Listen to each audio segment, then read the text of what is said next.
ডিমের পুডিং আমার বাসার সকলেই খুব পছন্দ করে, বিশেষ করে আমার মা তো ভীষণ রকম পছন্দ করে। আসসালামু আলাইকুম, সবাইকে শানুস ডেইলি কিচেনের পক্ষ থেকে স্বাগতম। আশা করি সবাই খুব ভালো আছেন। প্রথমে আমি 5টি ডিম নিয়ে নিচ্ছি, তারপর দিয়ে দিচ্ছি 1 কাপ চিনি। দিয়ে ডিম ও চিনিগুলো আমি সুন্দরভাবে হ্যান্ড উইশের সাহায্যে ভালোভাবে মিক্সার করে নেব, যাতে চিনিটা সুন্দর মতো গলিয়ে যায় এবং ডিমটাও ভালো মতো ফেটে যায়। যত ভালোভাবে মিক্সচার করব পুডিংটা ততটাই সফট হবে এবং খেতেও অনেক মজা হবে। আর এখানে দিয়ে দিচ্ছি 1/2 চামচের মতো ভ্যানিলা এসেন্স, এতে ডিমের গন্ধটা চলে যাবে। দিয়ে ভালোভাবে মিক্সচার করে নিচ্ছি। আর আগে থেকে আমি গরুর খাঁটি দুধ 1 কেজি জাল করে 1/2 কেজি করেছি, সেখানে ডিম ও চিনির মিশ্রণটা ঢেলে দিলাম, দিয়ে সুন্দর মতো মিক্সচার করে নেব। আর যত ভালোভাবে মিক্সচার করব পুডিংটা ততটাই মজা হবে। আর এখন আমি দিয়ে দিচ্ছি 2 চামচের মতো কর্নফ্লাওয়ার, এতে পুডিংটা সুন্দরভাবে জমাট বাঁধবে এবং খেতেও অনেক মজা হবে। আর অন্যদিকে আমি পুডিংয়ের পাত্রে ক্যারামেল করে রেখেছি। আর এখন আমি পুডিংয়ের মিশ্রণটা স্ট্রেনারে ছেঁকে নেব, যাতে পুডিংয়ের ভিতরে কোনো লাঞ্চ না থাকে। এতে পুডিংটা অনেক সুন্দর মোলায়েম এবং সফট হবে, খেতেও অনেক মজা হবে। পুডিংয়ের মিশ্রণটা আমার ছেঁকে নেওয়া শেষ। এখন আমি পুডিংয়ের মিশ্রণটা পুডিংয়ের পাত্রে দিয়ে দেব।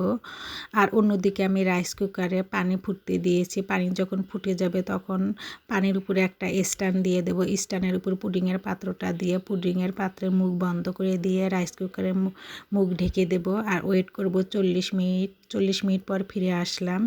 পুডিংটা এখন আমি চেক করে নেব। মাশাআল্লাহ, পুডিংটা সুন্দর মতো কুক হয়েছে। এখন আমি পুডিংটা নামিয়ে নেব, নিয়ে ঠান্ডা করে নরমাল ফ্রিজে 2 ঘন্টা রেখে দেব।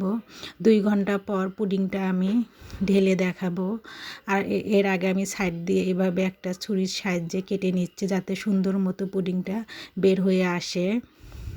আর কে কে এরকম পুডিং খেতে পছন্দ করেন অবশ্যই কমেন্ট বক্সে কমেন্ট করবেন। আমার বাসার তো সকলে খুব পছন্দ করে এই গরমের ভিতরে এই ঠান্ডা ঠান্ডা পুডিং খেতে। মাশাআল্লাহ, অনেক বেশি মজা লাগে আর মন প্রাণ সব ঠান্ডা হয়ে যায়। আমার বাসার সকলে এই পুডিংটা খুব পছন্দ করে, বিশেষ করে আমার মায়ের তো ভীষণ রকম পছন্দ। তাই গরমের টাইমে আমাকে প্রায় সময় পুডিং বানাতে হয়।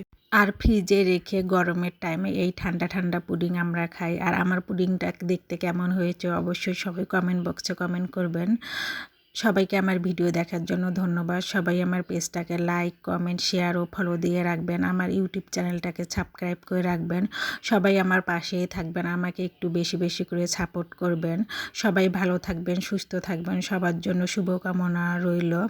এই দেখেন পুডিংয়ের পিসগুলো কতটা সুন্দর ও লোভনীয় হয়েছে, খেতেও অসম্ভব মজা ছিল। সবাইকে আবারও আমার ভিডিও দেখার জন্য ধন্যবাদ। আল্লাহ হাফেজ।